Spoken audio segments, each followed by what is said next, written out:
Sabe quando você é pego de surpresa? Você ouve falar de maldição hereditária? Você ouve falar de maldição hereditária?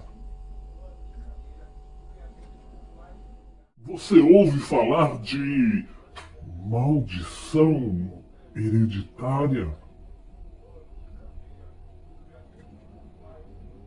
Você ouve falar de maldição hereditária?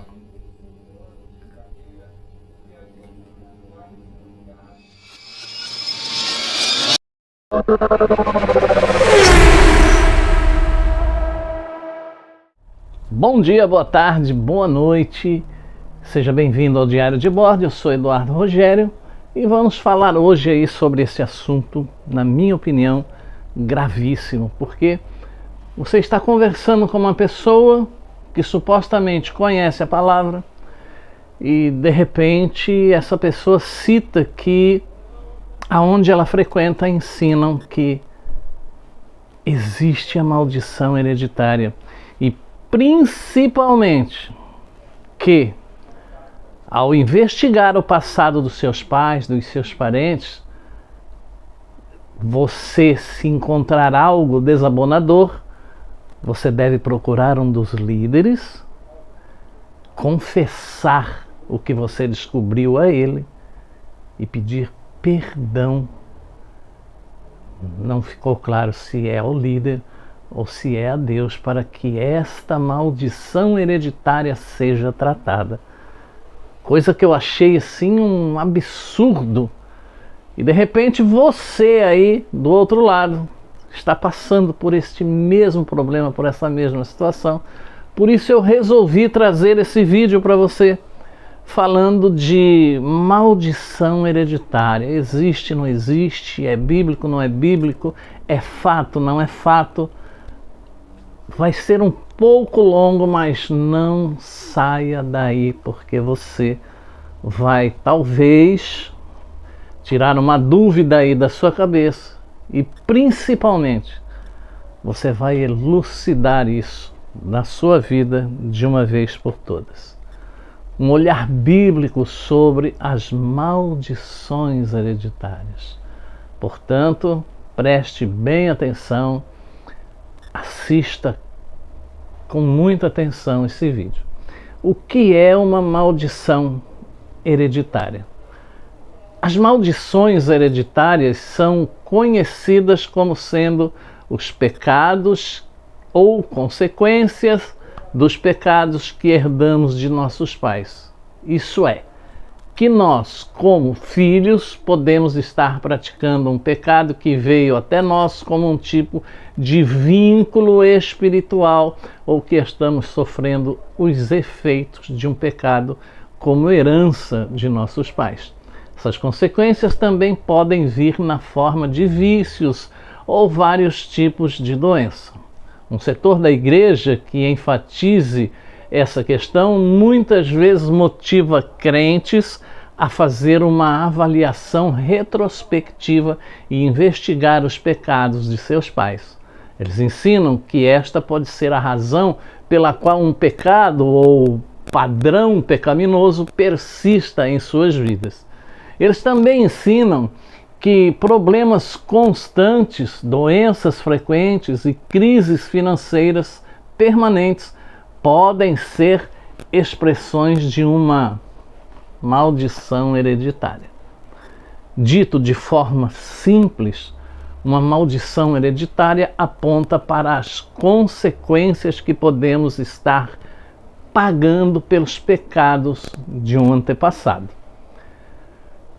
Se esse for o caso, então o crente não será capaz de se livrar dessa condição a menos que algum tipo de libertação seja feita. Ou seja, uma sessão de oração, imposição de mãos ou até mesmo uma confissão por parte da pessoa afetada para quebrar o vínculo. Em alguns casos, essas libertações, que podem durar várias horas ocorrem nos templos, ao fim dos cultos dominicais, em retiros espirituais ou em lares como parte de um aconselhamento. Mas de onde vem esse ensinamento? Bom, o texto bíblico mais utilizado como suporte para esse ensinamento encontra-se em Êxodo 20, como parte dos 10 mandamentos recebidos por Moisés no Monte Sinai. Não as adorarás, nem lhes darás culto, porque eu sou o Senhor teu Deus, Deus zeloso, que visita a iniquidade dos pais nos filhos até a 3ª e 4ª geração daqueles que me aborrecem. Êxodo 20, versículo 5. A mesma advertência é então repetida em Deuteronômio, que é o livro das leis, capítulo 5, do versículo 1 ao versículo 11. Por isso vamos nos esforçar para observar o ensinamento dessa passagem, para assim poder compreender como ela afeta aos crentes de hoje. Compreendendo melhor Êxodo capítulo 20, versículos 4 e 5. É claro que as consequências do pecado da idolatria eram terríveis e o Senhor quis criar essa consciência no povo.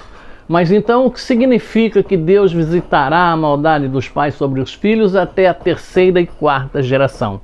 O que significa isso? Qual o significado disso? O que temos que compreender sobre esse texto é que se trata de um princípio, não de uma condição irreversível. Ou seja, isso não deve ser entendido como uma sentença definitiva condenando irremediavelmente os filhos de pais pecadores. O princípio é que haveria consequências para o mal e que essas consequências também afetariam os filhos daqueles que pecavam. Mas isso não era um absoluto, como se os pecados dos pais fossem ser condições irreversíveis para os filhos. Para compreender esse texto, eu preciso descrever 2 cenários que ilustram bem essas consequências. Presta atenção. Se um homem rouba, esse pecado afeta não somente o ladrão, mas também, e em um sentido muito real, os filhos, porque se um homem for encontrado e julgado, já não poderá estar com a sua família. Além disso, se roubar é o estilo de vida dessa pessoa. Há uma alta probabilidade de que os filhos também estejam inclinados e direcionados para esse mesmo comportamento, porque é o exemplo que eles têm dentro de casa. Outro exemplo. Digamos que um pai de família é um alcoólatra, como eu fui. Mais cedo ou mais tarde, seu vício em álcool pode ter consequências para ele e para os seus. Por exemplo, se o bêbado faz coisas indecentes ou perde seu emprego ou é processado por outros ou fica doente, isso terá consequências terríveis para um membro da família como um todo. É nesse sentido que o mal de um pai afeta aos filhos. E isso sem considerar que um filho pode crescer predisposto ao alcoolismo e até mesmo se tornar um alcoólatra, porque foi isso que ele observou como um padrão normal de comportamento, ou seja, o exemplo dentro de casa. O fato de que Deus visita a maldade dos pais sobre os filhos é muito mais um princípio de consequências e não necessariamente uma sentença absoluta que deixa os filhos incapazes de se redimir. Isso também não deve ser entendido como uma maldição hereditária ou um vínculo espiritual do qual devemos nos libertar. Esta é a conclusão necessária que também é descrita nesse mesmo Pentateuco, uma vez que no livro de Deuteronômio nos é dito que os pais não serão mortos em lugar dos filhos, nem os filhos em lugar dos pais. Cada qual será morto pelo seu pecado. Deuteronômio 24:16. Presta atenção. Cada qual será morto pelo seu pecado. Ou seja, o princípio da responsabilidade individual já estava estabelecido no Antigo Testamento, descartando qualquer noção de maldição ou vínculo hereditário. Em outras palavras, nenhum filho pagará pelos pecados dos pais, mas cada um pagará pelas consequências de seus próprios pecados, seus próprios erros. E embora nossos filhos possam ser afetados por nossas decisões em família, ou que seja possível ter a mesma doença de algum antepassado, como a ciência prova, não devemos interpretar isso como uma força espiritual que está por trás. Mais uma vez, as consequências que sofremos não devem ser entendidas como maldições hereditárias. Em menor grau, outro texto que é usado para ensinar sobre maldições hereditárias é encontrado em Provérbios. Como o pássaro no seu vaguear e como a andorinha no seu voo, assim a maldição sem causa não virá. Provérbios 26, 2. Mas basear o ensinamento dos vínculos hereditários neste versículo é um exercício exegético ruim. Primeiramente, porque esta passagem não fala sobre as consequências que os filhos recebem pelos pecados de seus pais. Em vez disso, a linha de pensamento do autor é orientada para a tolice do insensato. Segundo, porque o texto original de Provérbios 26, 2 diz: como o pardal em seu vagar e a andorinha em seu voo, uma maldição que não tem causa não pousa. Percebeu? O que este provérbio significa é mais ou menos isso. Não se preocupe se alguém o amaldiçoar sem você ser culpado. Tal maldição não terá efeito. A maldição que alguém profere com a sua boca contra um inocente não tem poder para prejudicá-lo. Assim como um pássaro não faz mal a ninguém quando voa. Esse texto não está ensinando absolutamente nada sobre vínculos ou maldições hereditárias. Mas isso é um erro antigo. Culpar os outros pelas nossas falhas, pelas nossas desgraças, é algo tão antigo quanto a história da criação. Não assumir a responsabilidade individual é precisamente o que Adão fez ao culpar Eva quando foi confrontado por Deus. E foi também isso que Eva fez ao culpar a serpente quando foi confrontada pelo Criador. Mas, na época em que os judeus foram deportados para a Babilônia, essa mesma atitude floresceu na forma de um ditado bem conhecido. Os pais comeram uvas verdes e os dentes dos filhos é que se embotaram. Ezequiel 18:2. Mas eu quero tecer mais um comentário acerca do que eu estou falando aqui, que muitas vezes é muito mais fácil, é muito mais cômodo eu passar por uma situação adversa, eu passar por uma situação constrangedora, eu passar por alguma prova, eu passar por uma dificuldade, por um período longo, e acusar um antepassado meu, e acusar o diabo, e acusar o meu pai, o meu avô, não sei quem, porque eu estou passando isso, porque não sei quem fez aquilo outro, e não assumir as minhas próprias culpas. É muito mais fácil eu procurar um culpado e achar, porque eu vou achar muito facilmente um culpado, do que eu fazer um autoexame, como diz lá em 1 Coríntios 11, a partir do versículo 23, examinai, pois, o homem a si mesmo, né? Porque quando eu me examino, eu sei dos meus erros, eu consigo achar os meus erros. Mas muitas vezes as pessoas não querem assumir os seus próprios erros, suas próprias falhas, não querem fazer um autoexame, né? Por falta às vezes de humildade, de ensino, de caráter. E é mais fácil culpar o avô, o pai, a mãe, porque eles não estão aqui para se defender. Mas, prosseguindo, o povo de Israel estava cativo na Babilônia. Então havia tristeza e amargura entre os israelitas. Ezequiel é o profeta escolhido por Deus para falar ao povo. Há esperança entre os judeus de que isso acabará em breve e logo estes voltarão para casa. Mas a esperança é em vão. Deus está castigando o seu povo pelos pecados. Deus os entregou aos caldeus nesta segunda deportação e ainda outra deportação está a caminho. Essa atitude foi confrontada pelo profeta. A mensagem subjacente a este ditado é clara. Estamos sofrendo pelo pecado de nossos pais.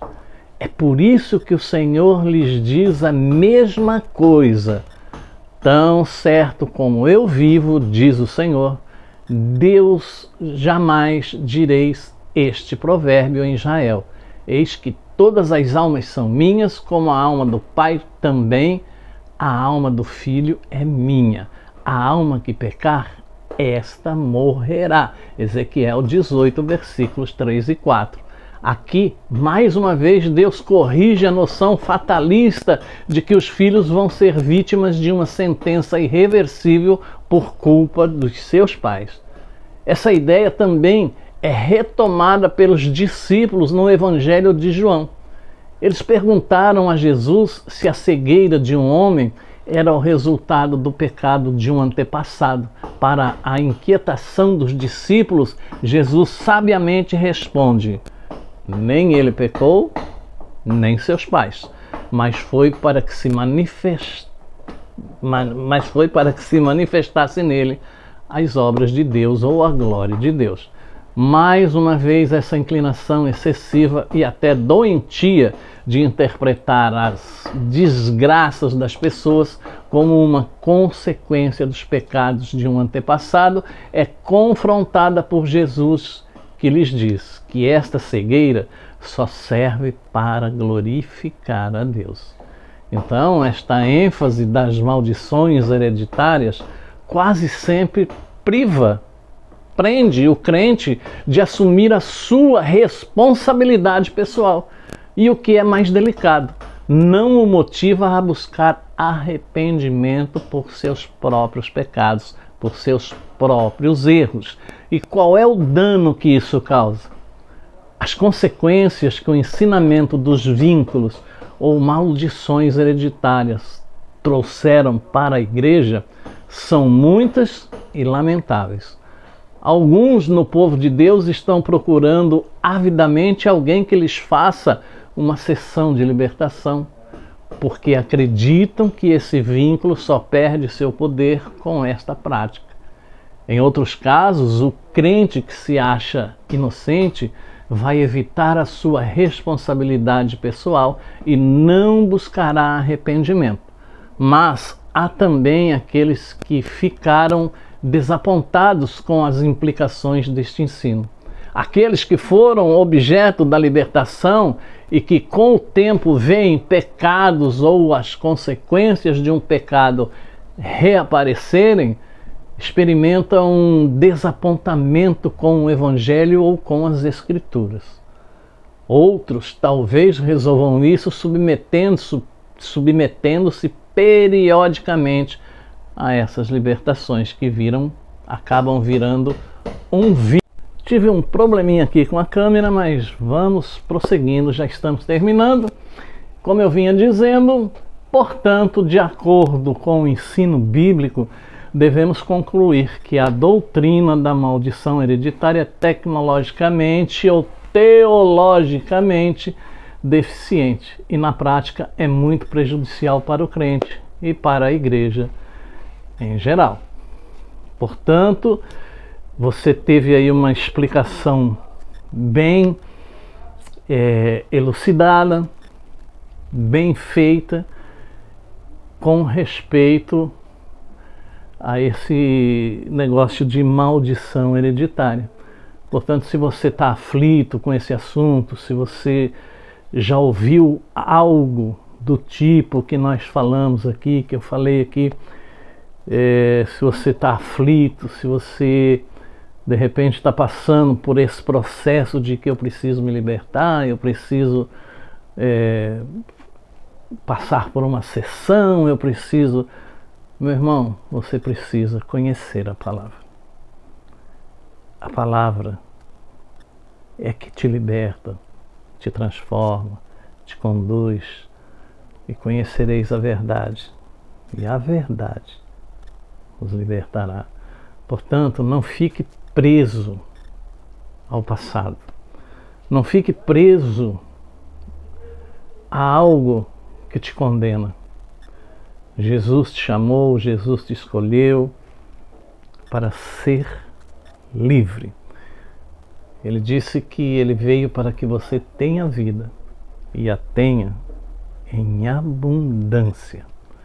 Portanto, usufrua dessa sua liberdade, usufrua deste prêmio que você recebeu ao ser escolhido para ser salvo. Que Deus te abençoe. E se você gostou desse vídeo, te peço, por favor, deixa aí o teu joinha, compartilha esse vídeo que talvez com uma pessoa que você saiba que esteja precisando ouvir essas coisas. E eu tenho certeza que Deus vai te abençoar. Desde já, muito obrigado por você ter assistido até aqui e até a próxima página do Diário de Bordo. Querendo Deus. Deus te abençoe.